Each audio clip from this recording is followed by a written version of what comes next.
Olá, amigos e amigas. Aqui estou no meu canal para falar com vocês, tanto no YouTube quanto no Spotify ou na sua plataforma de áudio preferida, sobre três notícias recentes que merecem um olhar, assim, uma coisa de como que está indo a parte de inovação com imagem, fotografia, e não necessariamente elas têm uma conexão direta, mas eu achei que valia trazer aqui a reflexão, né? Nas últimas semanas eu tenho, enfim, fiz workshop presencial, acabei de palestrar num evento ontem em Goiânia, para uma plateia de mais de 100 pessoas, e é super bacana. Mais do que a quantidade de pessoas ali, o que me chamou a atenção é o brilho nos olhos das pessoas, né? E uma das coisas que eu tratei na palestra, e aqui vem uma notícia mais atualizada ainda, é do futuro da geração de imagens com IA. Porque a gente fica se perguntando, né? Quer dizer, os geradores estão aí, o vídeo tá bombando também, poder criar o que você quiser e o que você puder imaginar. Só que, volta comigo no tempo. Imagina eu chegar para. Se alguém chegasse para mim há 5 anos e falasse, Léo, você vai poder usar uma tecnologia que você vai teclar, você vai escrever, e ela vai gerar a imagem a partir do que do que você tiver feito, tiver escrito ali. Eu ia dar risada, ia achar surreal. Falar, não, vai ser baseado em uma imagem, de repente, e também é baseado em imagem, mas basicamente o prompt, o comando, né, que são os geradores de IA, eles são baseados em texto. E aí depois a coisa evoluiu, agora para baseados em texto mais vídeo, vídeo real ou vídeo de IA, imagem real ou imagem de IA, baseado em desenho, você desenha e transforma em IA.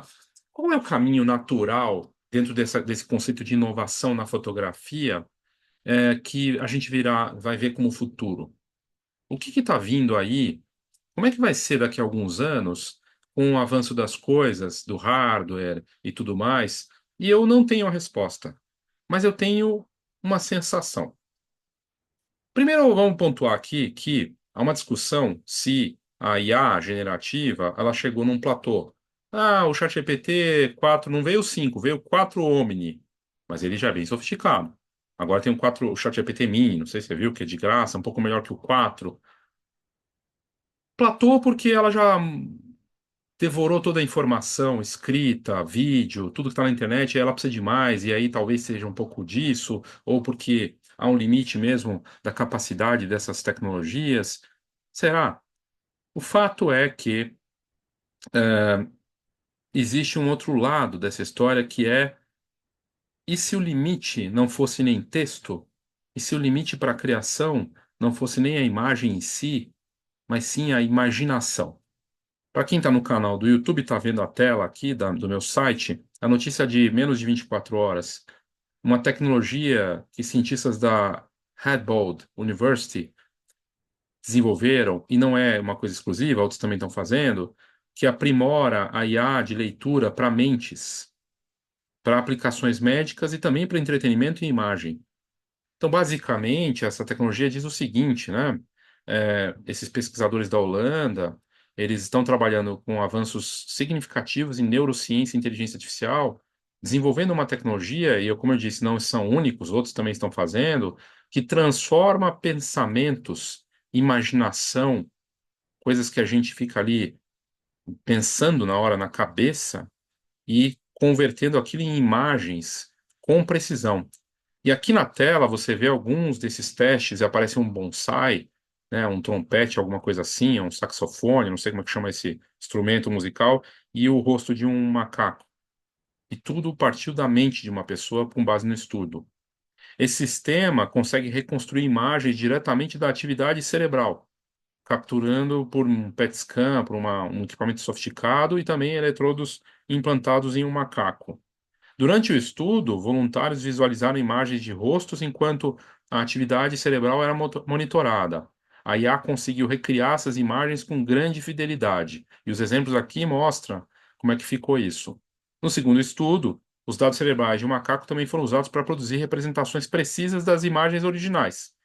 E aí a chave para o sucesso, segundo eles, está na capacidade do sistema de IA de focar em regiões do nosso cérebro específicas, aprendendo quais áreas são mais relevantes para a reconstrução das imagens.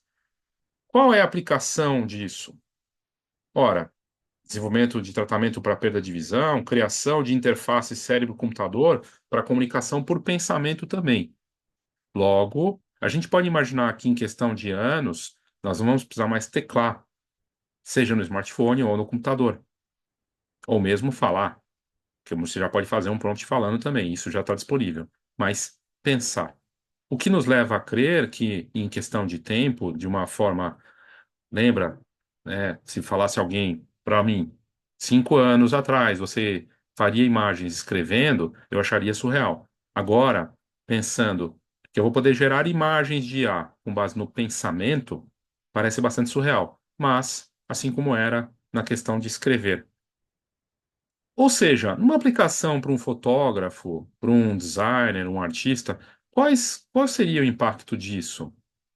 Eu estou especulando aqui, obviamente, nós não sabemos a resposta, mas me lembro do filme, fantástico filme, que acho que está na Netflix, o Blade Runner 2049, que tem uma personagem importante da história que é uma designer de memórias. Ela desenha ali, e ela está fazendo, no momento de uma interação com o personagem, um aniversário, simulando como seria Assoprando as Velhinhas. Será que no futuro um artista visual, seja para arte, ou um fotógrafo profissional, vai conseguir desenvolver criações visuais com base no pensamento e conseguir vender para os clientes seus sonhos? Ou desenvolver os sonhos dos clientes com um tipo de arte? Ou conseguir aplicar criações que misturam fotos reais com essas imaginações impressas de alguma forma, ou holográfica, ou impressa, ou combinada, meio híbrida? É bastante assustador, mas ao mesmo tempo também incrível. Porque nós já temos coisas bastante surreais. Temos fotógrafos de videogame também que estão fazendo, né? A gente vê isso nos fotógrafos de videogame, que eles estão fotografando dentro dos games, né? Eles vão para os, fazem isso aconteceu na pandemia, né? Fotógrafos que estão lá interagindo na parte dos games e entrando nessas cenas ali, literalmente, é, eles estão mergulhados naquela situação, fazendo a cobertura. Não é uma questão só de tirar foto da tela, ele está lá, né, fazendo essa fotografia de forma virtual. É algo que está acontecendo, que existe. Tem arte, livros já voltados para isso, arte baseada em videogame, fotografia de videogame, em que ele, usando óculos de realidade virtual, fotografa como se estivesse dentro mesmo do lugar. E será que isso vai caminhar para uma coisa de se tornar uma nova forma da gente interagir com as coisas? Eu não sei, né? Da forma como nós vamos ver a arte, como as pessoas vão lidar com a fotografia. Mas eu, ao contrário do que você possa imaginar, eu acredito num futuro híbrido, em que a fotografia digital vai se combinar com a física e a virtual. Isso está acontecendo. Eu acabei de fazer um conteúdo para membros do NFoto falando de uma casa de leilão celebrada que está vendendo fotos de artistas, fotógrafos lendários como Robert Frank, Diane Arbus. É uma coleção impressa, mas tokenizada. Ela também é blockchain, ela é NFT e vale uma fortuna. A pessoa tem o impresso, mas ela também tem uma versão tokenizada. Será que essas memórias, essas criações com IA e misturando com fotografia vão se mesclar de uma forma que a gente nem pode imaginar e ainda assim poderão ser impressas e também terem um gêmeo digital autenticado na blockchain, mesmo sendo virtual, ele vai ser autenticado, como já acontece com os NFTs, e aí se conectando de alguma maneira com essas coisas que a gente está vendo? É algo para a gente pensar.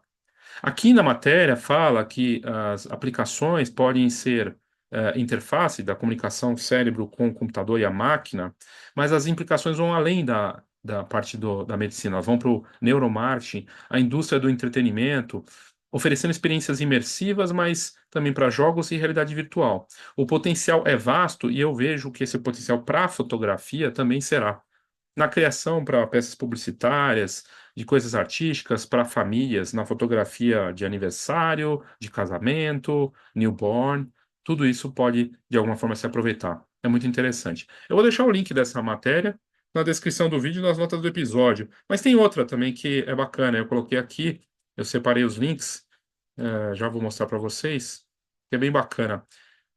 Dentro dessa história quer dizer, no futuro nós vamos poder pensar e gerar uma obra. Na verdade, é importante dizer, tá? Eu não disse aqui. Eu fiz na apresentação que eu fiz, na palestra que eu faço, recentemente fiz, sobre IA, eu mostro um coletivo francês de artistas hoje, vendendo obras por uma fortuna, que eles usam um PET scan para fazer o escaneamento do pensamento de uma cena que ele está imaginando e reproduzindo isso com IA e vendendo impresso. Isso já está acontecendo no mundo da arte, com inteligência artificial ajudando no processo. Agora, outra coisa mais curiosa. O Midjourney chegou a falar, em algum momento, que considera assim, Midjourney é a máquina, é a câmera profissional da IA, vamos dizer assim. Ela tem os recursos, é mais realista, permite usar a visão e o conhecimento de IA, da fotografia na IA. Ainda é a dominante, mas eu acho que não por muito tempo. Acho que o Midjourney está atrasado, acho que o Midjourney tem uma série de limitações, acho que no tempo o Midjourney vai ficar para trás, e a gente está vendo isso acontecer em outras frentes também, com outras marcas que se achavam sozinhas, e a gente vê que não é bem assim. Exemplo, Adobe, né? E acho que é justo também. É o que eu chamo de maldição blockbuster. Quando uma marca ela age de uma certa forma que não necessariamente é o melhor para o usuário, e aí vem uma maldição depois. Lembra? A gente era multado por entregar com atraso a Blockbuster, né? Você pegava a sexta, devolvia na segunda, tomava multa porque, sei lá, ficou um dia a mais. Muitas pessoas pagaram, um por isso, às vezes ia pegar lá, não tinha o filme também, né? No VHS, DVD. Pois bem, depois ela não comprou o Netflix e tomou na cabeça. E muita gente fala que é uma maldição dessas multas aí. Claro, brincadeira. Mas a Adobe, não comparando, mas a Adobe está ficando um pouco para trás nessa parte da IA e ela é um monopólio, sabe? Então, essas empresas que têm uma levada meio monopólio ou que dominam e se tornam absolutas, é a melhor, é só ela. Eu acho que tem uma certa maldição nisso. E agora a Adobe está sentindo isso com a inteligência artificial avançando em várias frentes. Canva comprou o Leonardo AI, a pressão é grande, gastou quase 30 bilhões de dólares. E a gente vê com o Midjourney que o Midjourney estava sozinho e agora não está mais, né? Se isolou ali cobrando, não tem a opção grátis, porque a responsabilidade deles, se estava tendo problema de gerar coisas que geravam problemas com fake news, eles deviam ter achado o caminho, porque os outros continuam mantendo grátis, Dali, e outras ferramentas. Enfim, esses termos que eu estou falando, talvez você fale, pô, mas o que ele está falando? Não sei do que ele está falando. Eu estou falando de coisas da IA para quem já está familiarizado com isso, né? O fato é que o avanço é constante e as transformações são consideráveis. Agora, em um determinado momento, Midjourney falou que considera sim a possibilidade de ter um hardware. Sim. Imagina o seguinte: você tem uma câmera Midjourney, de verdade, um smartphone Midjourney. E aí se conecta com esse conteúdo aqui de um especialista em tecnologia que soltou essa notícia no Red Shark. E se uma câmera pudesse realmente ver? Uma câmera vê, e aí a provocação para você é o seguinte: você que está incomodado com o IA, não esqueça que fotografia é tecnologia. Mesmo no tempo do analógico, é uma tecnologia, uma ferramenta analógica, né, naquele tempo quando ela começou, que ela tem um olho e que permite você ver através daquele olho também e fotografar aquela cena que a câmera está vendo. Você que vê, mas o encaixe da cena está na câmera. Concorda? Aí você vai mudar o ângulo, vai colocar o seu olho sobre, né, usando aquela ferramenta. E se, numa nova fase com a IA no hardware, a câmera começa não só a ver como ela já vê, a câmera digital, a câmera analógica, mas ver e ter uma consciência da cena de ajuste e curadoria. E o modo colaborativo da IA, porque veja, o que é sem precedentes de agora, que nunca tivemos antes, é cocriação com uma máquina que se assemelha à criatividade humana. E a partir do momento que a máquina começa a ver de uma maneira como a gente vê também, qual é o resultado disso? É o que essa matéria aqui está trazendo. Eu vou deixar o link dela também. O David Shepton explora essas implicações filosóficas e tecnológicas se uma câmera começar a ver no contexto dos avanços da IA na fotografia e na produção de vídeos. Eu recomendo que você leia essa matéria escrita por ele. Ele diz que pegue qualquer grupo de pessoas e elas lerão essa pergunta de maneiras completamente diferentes. A pergunta é: e se uma câmera começar a ver? Alguns vão dizer, a câmera já via antes, sempre viu, é um olho artificial. Outros vão dizer, não, é uma questão interessante. Cada um vai ver de uma maneira. Aí ele coloca aqui, mas por que você está perguntando isso? O que isso importa? Certamente todos nós sabemos o que um olho faz. A resposta é que isso importa, segundo ele. Como praticamente tudo importa, a IA afetará a fotografia e já está afetando e a produção de vídeos. Em 2024, o grande ano não é da IA na fotografia. O ano da IA na fotografia foi 2023. Quem não pegou esse barco já está para trás. O ano de 2024 é do vídeo na fotografia. A IA é só uma parte disso. Ela faz parte desse novo mundo que a gente está vivendo, em que a ruptura do que é real e não é já passou também. Agora é a pergunta, a questão aqui que ele fala: vamos lidar com a coisa do olho primeiro. Os olhos têm isso? Sim. Uma câmera é absolutamente um olho artificial. Ela pode resolver imagens, gravá-las em filme ou armazenamento digital, mas ela está muito longe de ser capaz de ver. Para ser capaz de ver algo, você tem que ser algo, algo que pode estar consciente. Nem uma tira de filme, nem um sensor digital estão cientes de nada. E para estar ciente, você tem que ser capaz de experimentar as coisas. O que quer que seja uma câmera, não pode experimentar coisas atualmente. Uma câmera pode identificar a cor vermelha no domínio digital, isso é apenas um número. Mas ela não pode ter a sensação de ver vermelho. Não faz sentido perguntar a uma câmera como é ver o vermelho. Por analogia, diz ele, nossos olhos são como câmeras. Parece errado sugerir que nossos olhos não veem, mas é preciso uma mente, né? É preciso mais do que um olho para conseguir isso. O que exatamente? E aí ele fala, um dos mistérios do cérebro é que, embora muitas vezes seja considerado como sendo a sala de controle de uma pessoa, com entradas sensoriais funcionando normalmente, né? Quando você olha para dentro do cérebro, não há uma única parte ou componente do nosso cérebro que possa ser considerado no controle. Em vez disso, quando você vê uma coleção de peças especializadas que têm funções distintas, mas não parece seguir nenhum condutor central. De alguma forma, todos esses elementos conseguem funcionar como um cérebro. E se você incluir o corpo como uma pessoa sem qualquer orquestração geral. Aí ele traz a indagação. Isso significa que não temos resposta para perguntas como onde está a sede da consciência? Qual a parte do cérebro que está realmente assistindo ao filme ou olhando para a fotografia? Aí ele fala da neurociência experimental, que nas últimas décadas teve um trabalho em procurar os correlatos neurais da consciência, que é uma frase complicada, mas que tem um significado simples e intrigante. Significa que, ao escanear um cérebro vivo, né, em pleno funcionamento, é possível encontrar atividades eletroquímicas específicas a eventos e estados mentais. Ver uma imagem agradável de uma flor pode provocar um padrão de atividade totalmente diferente do que resolver um quebra-cabeça matemático. Mas, embora essas reações possam se correlacionar bem e consistentemente com o estado mental de ver uma flor, nenhuma é o estado mental de ver uma flor. Daí ele volta para a pergunta original: e se uma câmera pudesse ver? É claro que para uma câmera ver, primeiro ela precisa ter capacidade de ter experiências mentais. Mesmo com o atual estado da arte, isso não é provável, é improvável. Por outro lado, com a atual taxa de progresso em IA, não parece impossível. Mas se uma câmera começar a ver, o que que isso significaria? No mínimo, ela teria mais controle sobre si mesma. Ela saberia que se uma imagem é bem composta, na opinião dela, em foco e geralmente aceitável de acordo com o contexto. Esse contexto pode incluir o roteiro de um filme que a câmera teria visto antes. Também poderia considerar a discussão de que ela teve com o diretor de fotografia antes das filmagens, ou com o fotógrafo, né? Ela pode até ter uma opinião.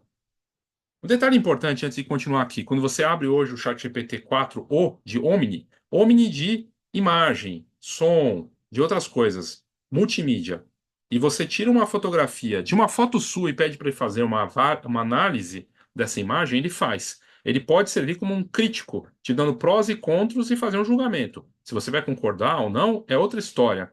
Mas você pode comparar com o de um humano curador que, né, um especialista que faria uma análise de portfólio para você.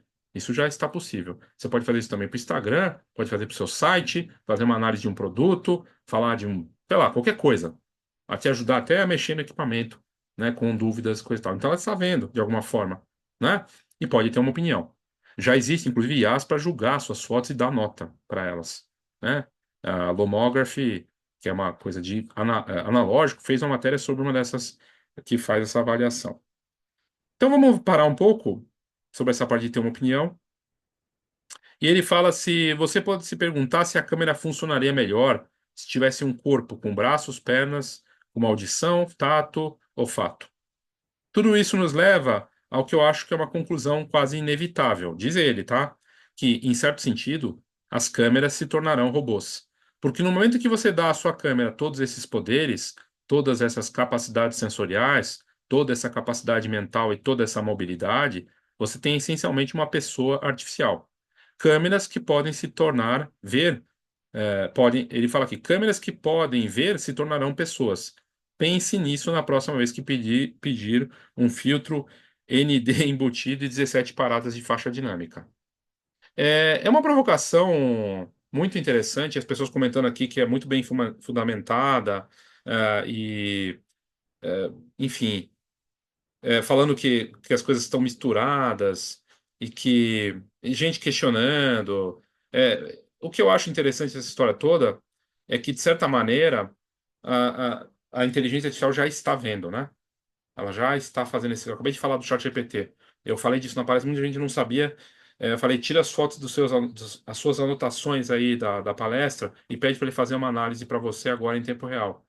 E você pode fazer isso para imagens também. Então, ele analisa as cenas. Mas a minha pergunta é: qual o caminho de futuro? E se o Midjourney tiver um hardware? E não vai demorar, eu acho, para surgir uma câmera com o IA embutida. Algum fabricante, uma marca de smartphones que tenha. Já está acontecendo, na verdade, mas de uma maneira mais forte isso, né? O assistente de IA que tem uma curadoria ali, né? É uma mudança considerável. Então, em termos de futuro, realmente é um negócio bastante assustador, o que está acontecendo. E a última provocação, aqui é uma notícia geral, né, do Midjourney, desculpa, do Runway. O Runway é um dos, eu falei que o vídeo, o ano de 2024 é o ano do vídeo da IA, não é da fotografia. Desculpa, tomando um café aqui. E olha que interessante. Esse é o ano é o ano do vídeo. A fotografia pode ser que tenha alguma surpresa. Sai a versão 6 agora do Midjourney, 6.1, mais realista, mas como eu falei no começo, o Midjourney está atrasado. O Midjourney não lançou vídeo, o Midjourney o espaço entre ele e os outros está ficando cada vez menor em termos de realismo. Um dos geradores de vídeo disponíveis no mercado hoje é chinês de graça, chama Kling. É impressionante a qualidade dele, não só no vídeo, mas no gerador de imagens também. Ele tem que ter um gerador de imagem porque ele precisa te dar forma de você criar a imagem se você não tiver, para fazer ela se tornar animada. E o hiperrealismo é muito próximo do Midjourney. Só que uma dessas ferramentas me chamou a atenção para essa coisa humana.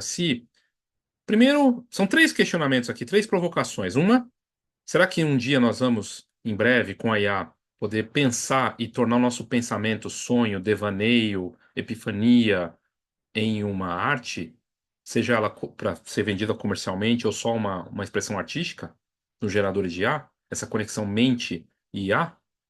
Dois, será que a câmera vai ver, como ela já está avançando para isso, o ChatGPT já tem uma visão computacional que responde, que consegue fazer uma crítica, uma análise com base no que ele está vendo, e isso por enquanto em foto, mas logo mais em vídeo, que já está disponível, mas não para todos? Três, será que a IA vai se tornar mais humana, no sentido das criações, que todos criticam que, quando a imagem é criada por IA, ela é muito artificial. Quando é vídeo, também. O Runway, a terceira versão que está aqui na tela da matéria da TechCrunch, que é um dos maiores sites de tecnologia do mundo, falando dos novos controles do Geração 3. O Geração 3 não está disponível para a gente usar de graça, tem que pagar. O Runway é um pioneiro em vídeo com IA. Mas o que me chamou a atenção foi o novo recurso deles dentro desses controles que você tem. Primeiro, tem mais segundos. Antes eram só 5, 4 segundos, agora são 10. Mas segundo, a parte interessante é o controle de humano, de dar sentimentos a um personagem. Você pode fazer ficar triste, pode fazer ficar animado. E eu mostrei isso, está no meu Instagram. Se você for lá no meu Instagram, eu vou até entrar aqui. E basicamente a notícia é essa do Runway. Agora ele tem filmagens mais longas, então você pode fazer um clipe mais longo também, né? Você pode fazer coisas incríveis, mais recursos de controle. Realmente se sofisticou. Você vai poder fazer, por exemplo, gestos, gama de ações e gestos e emoções. Ele foi projetado para interpretar uma ampla gama de estilos e terminologias cinematográficas, transições imaginativas e enquadramentos chaves precisos de elementos da cena. Mas o que realmente chama atenção, quando você vai, e olha o que eles estão criando, e aí eu vou te mostrar aqui no meu Instagram, para quem está assistindo, quando você vê aqui, é realmente um negócio inacreditável. Estou aqui no meu Instagram, Léo Saldanha, e aí você tem a cena aqui, ó. Essa aqui, ó. Essa cena. Tem até um áudiozinho e mostra ela triste, para quem está assistindo, tá vendo aqui, né? Tem ela triste, tem ela ouvindo a pessoa. É impressionante. Essa nova versão do Runway permite você controlar os gestos de uma forma muito mais humana, realista, e você consegue criar essas histórias. Então, até isso está sofisticando. O lado de passar uma versão mais humana e com sentimento. Ela com raiva e gritando, enfim. Meus amigos, minhas amigas, a provocação aqui é que essa tecnologia continua se autoaprimorando, ela se assemelha cada vez mais ao humano, e ela está se conectando com o hardware, com nós, né, com o nosso processo criativo no nível mental, e ela se sofistica também nas possibilidades criativas e mais humanas. Eu não sei dizer o que vai acontecer, mas tem gente falando, tem pouca coisa acontecendo com IA. Não, meu amigo, minha amiga, está acontecendo muita coisa, é estonteante. Não à toa que o meu grupo com conteúdos para membros, é a parte da fotografia da IA, né, na fotografia, em um ano são 50, mais de 55 horas, caminhando para 60 horas de conteúdo. Da primeira versão que saiu faz um ano de e-book, tinha 150 páginas, está com quase 600. Não para de ter conteúdo. Toda semana tem algo novo. Tem tanta coisa bacana e nova que eu estou te trazendo conteúdo aqui aberto para trazer uma reflexão sobre tudo isso, porque está muito claro para mim. Embora eu não saiba o que vai acontecer exatamente, eu tenho certeza que vai ter um impacto ainda maior de coisas que a gente não estava nem imaginando. E esses impactos vão trazer vantagens e chances de aproveitar, de ter benefícios na criatividade, na produtividade e no marketing. Se você quiser fazer parte do Fotografia, a minha iniciativa de IA na fotografia, eu te sugiro conhecer mais. O meu site tem as informações, vou deixar também na descrição aqui do podcast, nas notas do episódio, mas o meu site tem na barra de cima, lá quando você entra. Você vai aqui, ó. Tá aqui, ó. Fotografia, clica aqui. E aí você vai lá direto para fotografia e você vai ter as informações e pode se inscrever. Aproveite antes de aumentar o valor de novo, porque pelo conteúdo que eu tenho gerado lá e por tudo que eu tenho feito, tá barato. Então vai aumentar de novo o preço, é o terceiro aumento que ocorre, entre outros que virão, porque na medida que vai sendo feito mais conteúdo, eu acho que vale mais. E é também uma forma de valorizar quem já está dentro. Ok? Então aproveite antes da virada de preços, venha fazer parte da iniciativa e entrar num novo universo que tem tudo para te ajudar a melhorar tudo que você faz, seja na parte artística, na criatividade e no marketing. Basicamente é isso. Obrigado aí pela sua audiência e até a próxima.